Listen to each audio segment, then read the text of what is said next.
Hi everyone, my name is Mary and my channel name is Mary Lynn, the last name being L-I-N-N. That is a familial name I chose to use on YouTube. So I want to tell you my story about suicide and the afterlife and or heaven. You choose where you're gonna go. So, okay, I met a gentleman back in 2003, and this guy worked under my license for many, many years.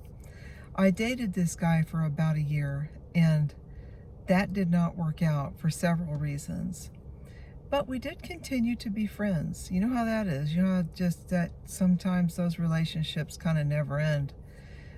So, again, he continued to work under my license, and over time, and I think it was probably about 3 years later, I think it was, into this friendship with this man, maybe a little bit longer, when his 17-year-old son took his own life via a self-inflicted shotgun wound. It was very traumatic. His mother and one of his sisters found him. Anybody watching this video and you're contemplating suicide, don't. Go get help with the depression. Because what happens to the people that you leave behind is beyond words. To say that suicide is traumatic and devastating to the people that get left behind doesn't even begin to scratch the surface of what goes on. You think of every little thing you could have done to change it. And yet, in my opinion, I came to the conclusion that there is nothing that could have been done. It is up to the person who is feeling suicidal to take that action. The action of getting help, getting on antidepressants, whatever it takes. Because I have learned that suicide is sometimes like cancer that you don't see growing.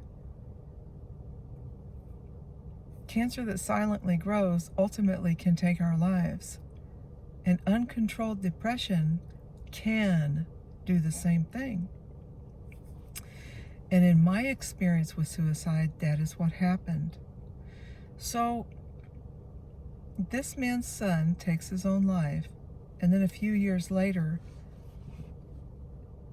he did the same thing, only with a smaller gun. So,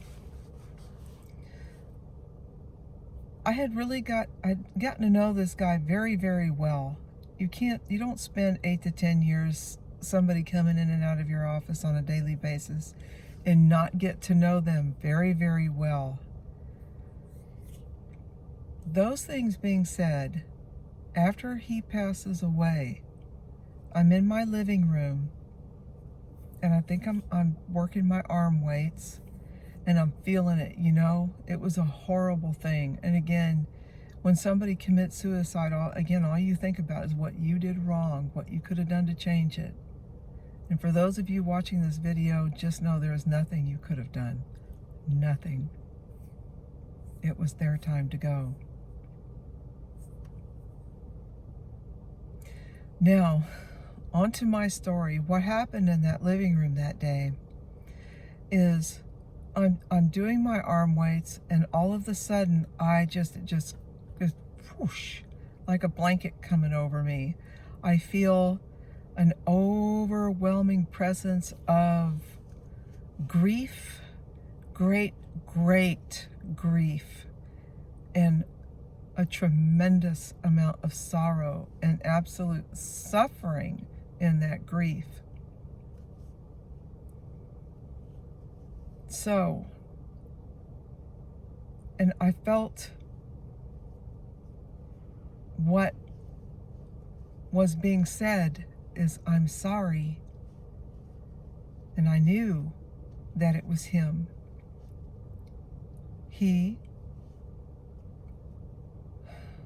Not that he was trapped, but he needed to be able to say that he was sorry. And so, being in that moment, and that being back in, can't remember now, 2014, I think. Being in that moment and having that feeling overwhelm me, my knees hit the floor. And I lifted up my prayer and I said, Lord, and my Lord is Jesus Christ, if I can forgive him, so can you. Instantly, gone. He was gone. Even as I say that, it just gives me chills. He was gone. And we were left to pick up the pieces of our lives, of what he had left behind.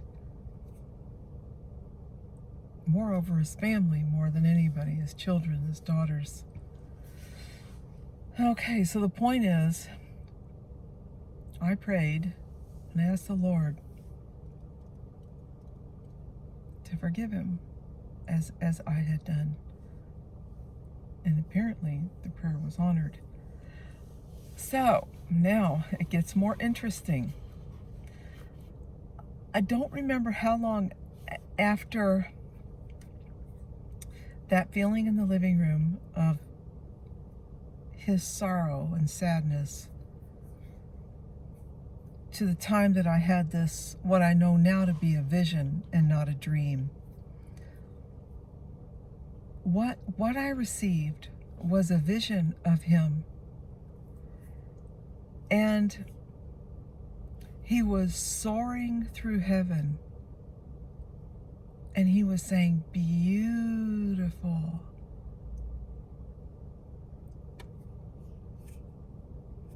Can you imagine? How many times have we heard suicides go to hell? That's a lie.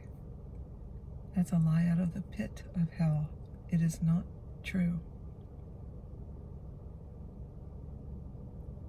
Soaring through heaven, saying the word beautiful. That's where he went. Do I think he would come back if he could have come back into his body and only have had a wounded head? Of course he would have, but he couldn't. He couldn't come back. He couldn't come back and hug his little girl, hug his daughters, tell him he's sorry. But the Lord knew he could get to me. And that began my journey. A very, very deep, much deeper walk with the Lord, because I had left him. I left the Lord in the dust. But all of it happened for a reason. So for those of you who have lost someone to suicide, things aren't what you think. Don't believe everything you hear in the external world. God is powerful.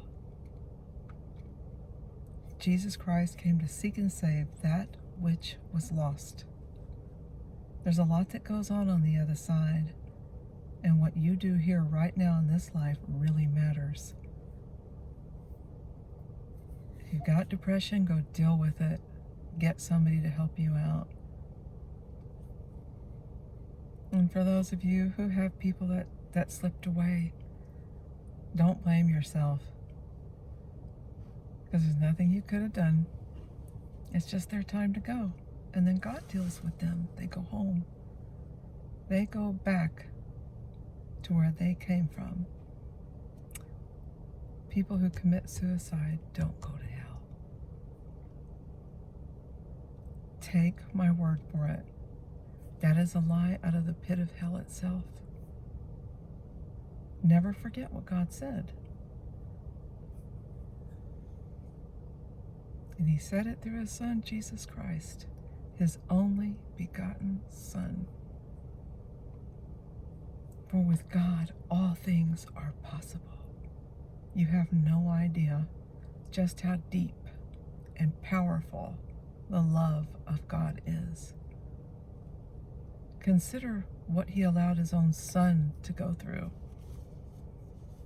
I believe that God's life was manifested through the life of Jesus Christ. So have hope. Mothers and fathers, you've lost your sons and daughters. They're okay. Their hands are inside the hand of the Master, the creator of heaven and earth. Praise him. It was just their time to go. I hope this comforts everybody who watches this video. Put your faith and trust in Jesus. Put your hand into the hand of the Master. And just know your babies are okay.